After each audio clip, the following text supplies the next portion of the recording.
सुप्रभात बहनों, क्लास 6। आजकल आपका हिंदी विषय में रामायण की कथा नामक पुस्तक से पढ़ाया जा रहा है। इसमें मैंने आपको पहले पाठ का परसों सारांश बताया था, फिर उसके शब्दार्थ बताए थे और प्रश्नोत्तर बताए थे। आशा है आपने उसको सुंदर लेख में अपनी उत्तर पुस्तिका में किया होगा और साथ ही साथ उसे आप याद भी कर रही होंगी। आपकी बहुत जल्दी प्रथम मासिक परीक्षा होने वाली है। आपको जितना भी काम कराया जा रहा है उसे आप याद भी करेंगी। आज आपका इसी रामायण की कथा में दूसरा पाठ है जंगल और जनकपुर। दूसरा पाठ है जंगल और जनकपुर। इसका सारांश मैं आज आपको बता रही हूँ, आप उसे ध्यान से सुनेंगी। दोनों राजकुमारों को लेकर महर्षि विश्वामित्र सरयू नदी के किनारे किनारे चलते रहे। राजमहल बहुत पीछे छूट गया और धीरे धीरे अयोध्या की आखिरी बस्ती भी उनकी आंखों से ओझल हो गई। सांझ ढल आई थी। महर्षि ने नदी के तट पर ही रात्रि बिताने का निर्णय किया। उन्होंने राम और लक्ष्मण को अतिबला विद्याएं सिखाई। बला माने जो बाधाएं आती हैं सिखाई। उनके बाद तीनों नदी तट पर ही तिनकों व पत्तों का बिछौना बनाकर सो गए।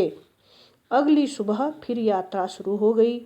महर्षि राम लक्ष्मण को रास्ते में आने वाले आश्रमों और वहाँ के लोगों व स्थानीय इतिहास के विषय में बताते जा रहे थे। अब उन्हें नदी पार करनी थी। नदी के पार घना जंगल था। सूरज की किरणें धरती तक नहीं पहुंचती थी। वहां ताड़का नामक राक्षसी का राज्य था, इसलिए उसे ताड़का वन भी कहा जाता था। राम ने वन में पहुंचकर ताड़का का वध किया। विश्वामित्र ने प्रसन्नता से दोनों भाइयों को गले लगा लिया और नए अस्त्र शस्त्र देकर उनके प्रयोग की विधि बताई। अगले दिन महर्षि दोनों राजकुमारों को लेकर सिद्धाश्रम पहुँचे। महर्षि ने यज्ञ का अनुष्ठान आरंभ किया। राम लक्ष्मण पहरा देने लगे। अनुष्ठान के अंतिम दिन आसमान अचानक भयानक आवाज से गूंज उठा।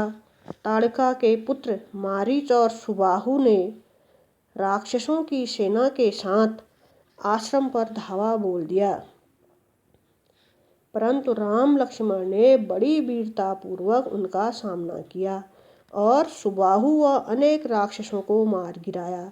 मारीच किसी प्रकार जान बचाकर भाग गया। महर्षि का अनुष्ठान संपन्न हुआ। उसके बाद महर्षि राम लक्ष्मण को लेकर महाराज जनक की नगरी मिथिला की ओर चले गए। मिथिला पहुंचने पर महाराज जनक ने उनका स्वागत किया। वे राम लक्ष्मण की अद्भुत सुंदरता को देखकर हतप्रभ रह गए। उन्होंने महर्षि से उनका परिचय पूछा। महर्षि ने बताया कि ये अयोध्या के राजा दशरथ के पुत्र हैं। ये आपके नगर में शिव धनुष देखने आए हैं। राजा जनक ने उन दोनों को उस विशाल शिव धनुष के दर्शन कराए। दूसरे दिन यज्ञशाला में जनक ने विश्वामित्र को बताया कि मैंने प्रण किया है कि सीता का विवाह उसी से करूंगा जो उस विशाल शिव धनुष को तोड़ देगा। राजा जनक ने प्रण किया था कि मैं अपनी पुत्री का विवाह उसी के साथ करूंगा जो शिव धनुष को तोड़ देगा। हालांकि ऐसा करने में अभी तक कोई भी राजा सफल नहीं हुआ है। महर्षि विश्वामित्र की आज्ञा पाकर राम ने शिव धनुष उठाया और ज्यों ही प्रत्यंचा चढ़ाई वह टूट गया। राजा जनक की खुशी का ठिकाना न रहा। राम सीता के विवाह की खबर अयोध्या भेजी गई। दशरथ अयोध्या से बारात लेकर पहुँचे और सीताराम का धूमधाम से विवाह संपन्न हो गया। राम के साथ लक्ष्मण, भरत और शत्रुघ्न का विवाह भी क्रमशः उर्मिला, मांडवी और श्रुतिकीर्ति के साथ हो गया। लक्ष्मण का विवाह उर्मिला से, भरत का विवाह मांडवी से और शत्रुघ्न का विवाह श्रुतिकीर्ति के साथ हो गया। बारात वर वधुओं को लेकर अयोध्या लौटी, जहां रानियों ने वधुओं की आरती उतारी और अयोध्या में कई दिनों तक वधु आगमन के उपलक्ष्य में उत्सव मनाया जाता रहा। ये जंगल और जनकपुर में नामक पाठ का सारांश है और आप अपनी बुक में पढ़ सकते हैं। जिसके पास नहीं है, विद्यालय खुलने पर पढ़ाया जाएगा।